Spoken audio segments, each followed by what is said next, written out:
Las cifras de contagios van en un franco aumento. Los números de contagios son bastante preocupantes y sobre todo la situación hospitalaria del país. Tenemos en línea al doctor Roberto Salvatierra, investigador de la Universidad Hispanoamericana, que lleva el pulso semana a semana de esta pandemia. Muy buenas tardes, doctor, y muchas gracias por enlazarse para conversar con nosotros. Muy buenas tardes, doña Natalia, ¿cómo está? Muy bien, muchas gracias. Doctor, con los últimos récords de contagios, ¿estamos en una fuerte tendencia al alza de los casos? Pareciera que no estamos aún ni siquiera en el pico.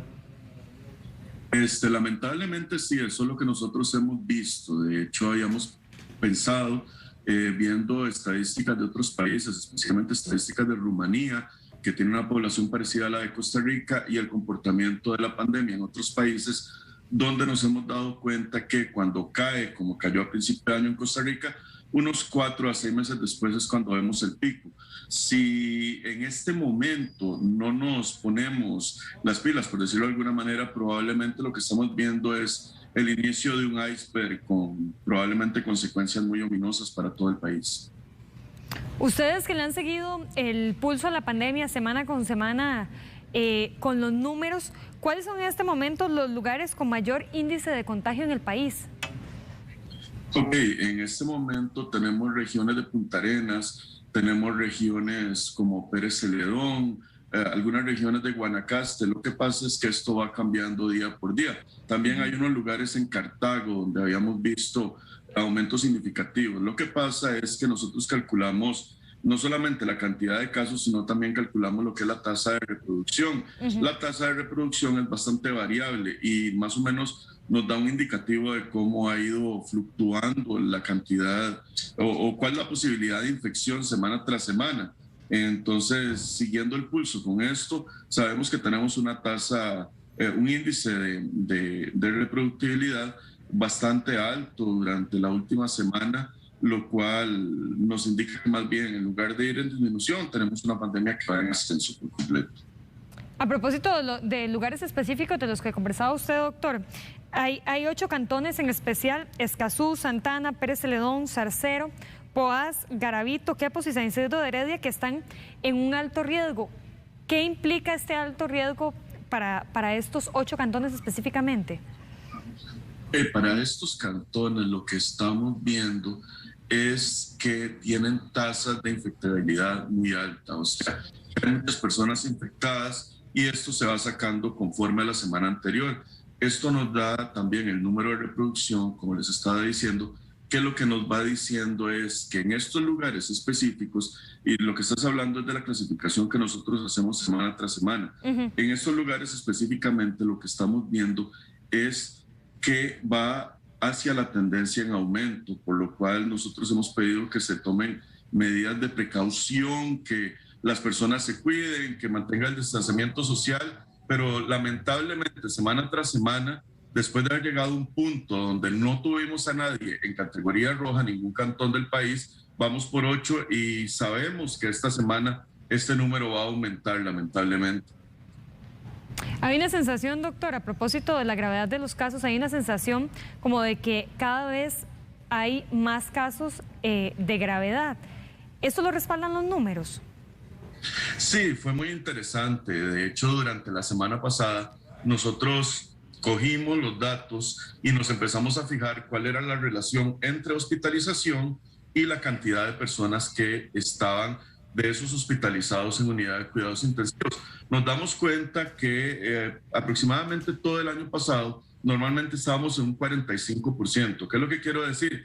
Que de 100 personas, 45 estaban en la UCI, de 100 personas hospitalizadas. En este momento vimos donde aumentamos a 47, a 55, a 65 y de hecho en este momento nos estamos moviendo entre valores de 50 y 60, incluso arriba de 60 en algunos momentos, lo cual, bueno, sabemos que es sumamente importante, pero nos dice que lo que estamos viendo en este momento, lo que nos estamos enfrentando en este momento es muchísimo más problemático que lo que estábamos viendo el año pasado. Y eso también lo hemos visto en las cifras de las personas que se están infectando. Cada vez son personas más jóvenes y cada vez tenemos más personas en unidad de cuidados intensivos. Eso justamente le quería consultar, doctor, ese cambio en el perfil de la persona que está en estado grave, hay mucho más personas jóvenes, veíamos inclusive el fin de semana el traslado de un paciente de 19 años en un estado bien complicado de salud. ¿Cómo explicamos ese cambio de perfil de paciente COVID? Primero que todo, hay que explicarlo de varias maneras. Está la explicación epidemiológica. Dentro de lo que vemos es que el adulto mayor o gran parte del adulto mayor de más de 60 años, especialmente los grupos de 80, 90 años, están siendo vacunados en niveles muy altos. De hecho, llegamos a niveles entre el 88 y el 90%. Punto y aparte, sabemos que estamos viendo cepas más infecciosas.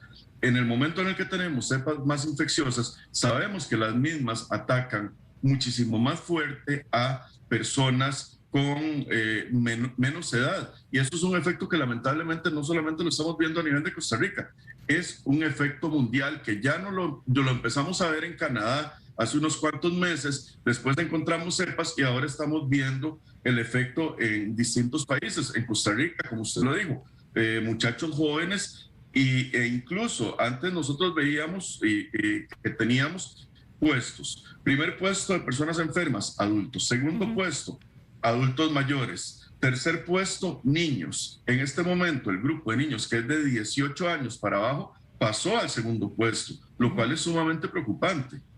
¿Y tiene algo que ver con esta modificación de perfiles, la vacunación, que las personas mayores son las que han tenido acceso a la vacuna, o eso todavía no tiene ningún reflejo en el estado sanitario del país? No, por supuesto, como te lo estaba diciendo, el adulto mayor en este momento, la cantidad de vacunación que nosotros también calculamos con los datos de la Caja Costarricense de Seguro Social es de un 80 a un 89%. O sea, estamos hablando casi que el 90% del adulto mayor de más de 70 años en este país ya está vacunado, lo cual nos está demostrando sí, la vacunación sirve. ¿Y cuál es la bandera roja? Tenemos que aumentar la velocidad de vacunación en todos los grupos. Sí, hemos ido escalonando hacia abajo. Ha sido una forma en que el ministerio lo ha hecho. Nosotros, de hecho, por la coordinación de investigación, propusimos una vacunación de forma que los más necesitados o las personas con más comorbilidades fueran las primeras vacunadas. Obviamente no se hizo caso a esa recomendación, pero deberíamos de estar empezando a hacer una priorización por grupos de necesidad, personas cardiópatas, asmáticos, independientemente de la edad. Deberíamos de estar haciendo ese tipo de triaje en vacunación. Porque sí pareciera, doctor, bueno, a pesar de que se ha avanzado en más del 80% con las personas adultas mayores, lo cierto es que el proceso de vacunación va muy lento en el país. Eso está de más decirlo. Personas, incluido yo mismo, yo estoy del grupo 1, yo atiendo pacientes y también trabajo con estudiantes, estoy en el grupo 1 de prioridad y no he tenido la vacunación. Conozco muchos colegas que están esperando la vacunación, conozco personas que ya fueron vacunadas que lamentablemente no considero que debieron de haber sido vacunadas y por eso nosotros lo que deberíamos de estar manejando es un score donde cada persona tenga una puntuación y nos diga, usted tiene tanto riesgo, usted se va a vacunar. No solamente usar un criterio, solamente estamos utilizando el criterio de edad. Es insuficiente ese criterio para hacer una priorización de vacunas. Y no solamente existe esa priorización a nivel de Costa Rica, que nosotros mismos la presentamos. Eso se ha presentado en España y en otros países. Entonces no entiendo por qué la priorización que se está dando no es correcta por el momento. Y el otro gran tema con la vacunación, doctor, es lo que muchos han criticado, que se trabajen con vacunas de pocas casas farmacéuticas, que otros países han optado por abrir la oferta, recibir vacunas de varias casas farmacéuticas y se avanza un poco más rápido. Sin embargo, aquí en el país eso también impide que avancemos en el ritmo de vacunación. Sí, obviamente deberíamos de empezar a aceptar cualquier tipo de vacuna que nos entre al país. Necesitamos urgentemente, viendo las características que se están dando a nivel mundial, necesitamos vacunar. No nos podemos poner a decir, no, esto sí, esto no, pero tampoco podemos ponerle toda la carga solamente a las entidades gubernamentales. En este momento tenemos muchas personas que tienen la capacidad de irse a vacunar hoy mismo y no han llegado. Los centros de salud, porque lo sé y porque he hablado con colegas, están vacíos los vacunatorios. Entonces también necesitamos crear una concientización social que hay que irse a vacunar. O sea, no solamente es eso, hay más factores. Lo que pasa es que necesitamos más educación de la población. Inclusive pasó el fin de semana que en la zona sur del país sobraron más de 400 vacunas, creo, porque la población adulta mayor de la región sur no quería asistir a vacunarse y estaban 400 vacunas que prácticamente estaban ofreciendo a que la gente llegara a ponérselas. Sí, ese es el punto. Por ejemplo, nosotros tenemos un mapa de cobertura que lo tenemos dentro de nuestros estudios, donde vemos los lugares con menos vacunación a nivel nacional, y uno de los lugares con menor vacunación a nivel nacional es toda la zona sur. Y de hecho, la información que vos me estás dando, que la desconocía, lo está demostrando. La zona sur no se quiere vacunar. Pérez Celedón está lleno de casos. En este momento es el cantón que tiene más casos a nivel nacional. O sea, yo no entiendo. Sí, se ha hablado que hay planes, que hay implantaciones, o sea, se han dicho muchas cosas incongruentes e incoherentes en contra de la vacunación. No, la vacunación lo único que quiere es lo mismo que cuando uno nace y le ponen la BCG y otras vacunas. Queremos disminuir la cantidad de personas enfermas graves para que no tengan que entrar a unidad de cuidados intensivos ni a hospitales. Lo que pasa es que las personas no han entendido eso. No sé qué es lo que creen que el personal de salud gana o qué está haciendo con las vacunas. Eso no lo entiendo en realidad. Doctor, el otro tema con la cantidad de personas enfermas en el país, también se pregunta uno si realmente todas las personas que se registran como enfermas son la totalidad o cuánto será el subregistro que hay de pacientes enfermos. Da la sensación de que alguna gente no reporta la enfermedad y podría haber un subregistro ahí que puede ser muy peligroso para la población, de personas que no se reportan enfermas, pese a que tienen todos los síntomas, pero no se van a hacer la prueba. Es interesante. Para nosotros tenemos cálculos epidemiológicos que nos dicen si la cantidad de pruebas y la cantidad de personas que salen infectadas por prueba es suficiente dentro del país. Eso se llama el índice de positividad. Entre el índice de positividad sea más bajito, de hecho, la Organización Mundial de la Salud nos pide un índice de positividad en todos los países menor de 10. Entre esto sea más bajo, significa que estamos captando a la mayor parte de las personas enfermas. Lamentablemente, durante todo el año pasado tuvimos un índice de positividad cerca de 50, lo cual es muy alto. Hace unos meses, a principio de año, estábamos muy felices, un 8, un 10% de índice de positividad. Ayer estábamos en 18, hoy estamos en 20. ¿Qué es lo que nos está diciendo? Se nos están escapando casos. Hay muchos casos que se nos están escapando. ¿Y qué es lo que pasa? Que las personas buscan atención en salud cuando ya están muy enfermas y muchas personas han pasado de un diagnóstico de COVID a fallecer en cuestión de 2 o 3 días porque no buscaron ayuda anteriormente. En muchos países han echado mano de las pruebas rápidas para estar al tanto de la situación sanitaria, pero aquí en el país lo de las pruebas rápidas no va. Sí, esto es algo que yo he criticado enfáticamente. Las pruebas rápidas, de hecho, son sumamente buenas porque nos dicen en el momento en el que están positivos que esa persona es altamente infecciosa, es una persona que debería estar guardada.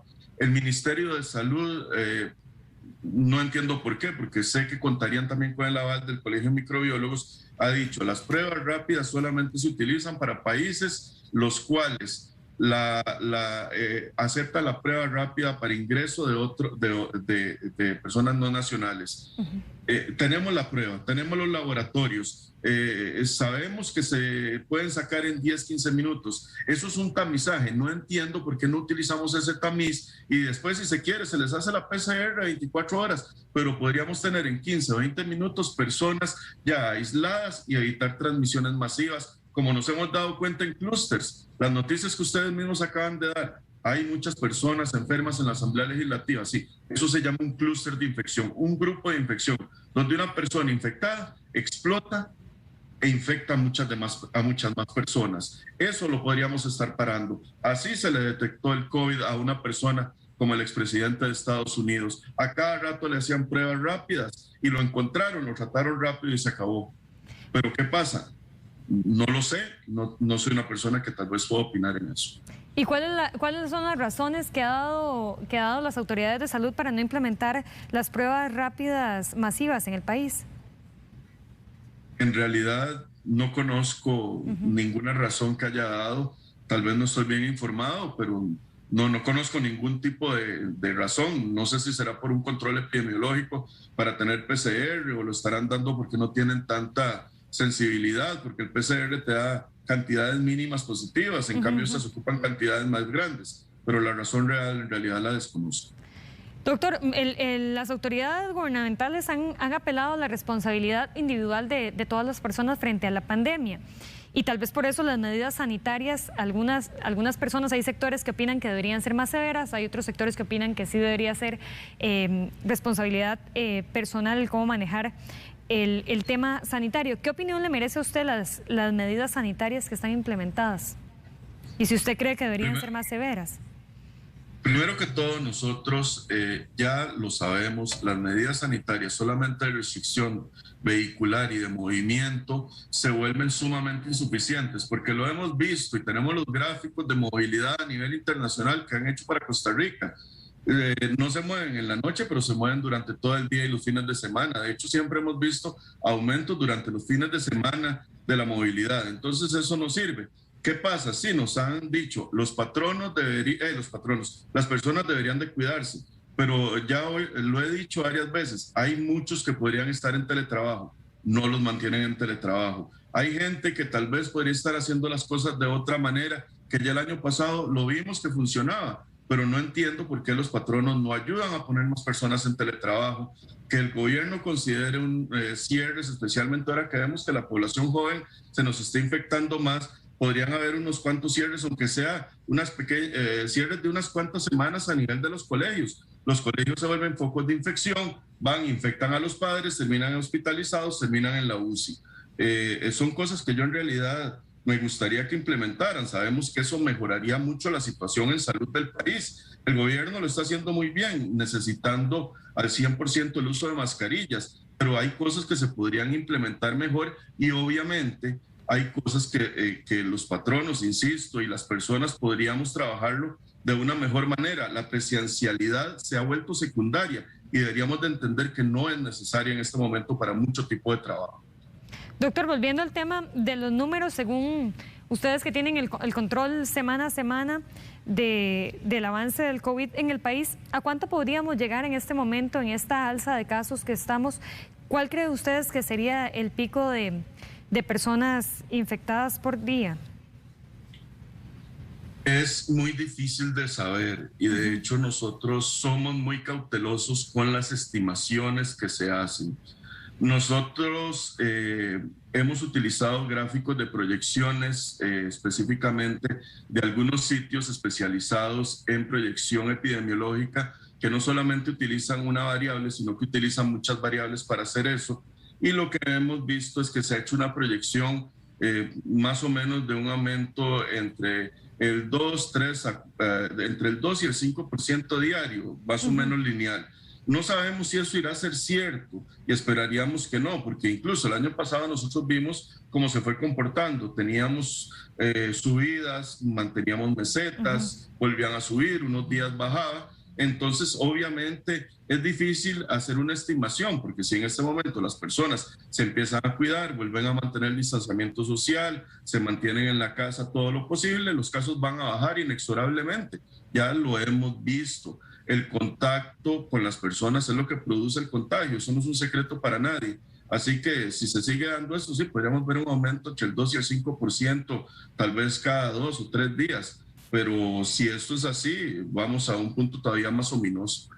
Sí, porque por el comportamiento que vemos, por ejemplo, solo el fin de semana la Fuerza Pública atendió más de 30 fiestas y estamos hablando, por ejemplo, de una gallera había más de 100 personas, en un partido de fútbol habían más de 100 personas, hubo una boda también de cientos de personas y estos son los casos que la Fuerza Pública intervino. Quién sabe cuántos casos no se tienen en registro y pareciera que la gente sigue sin darle la importancia que requiere.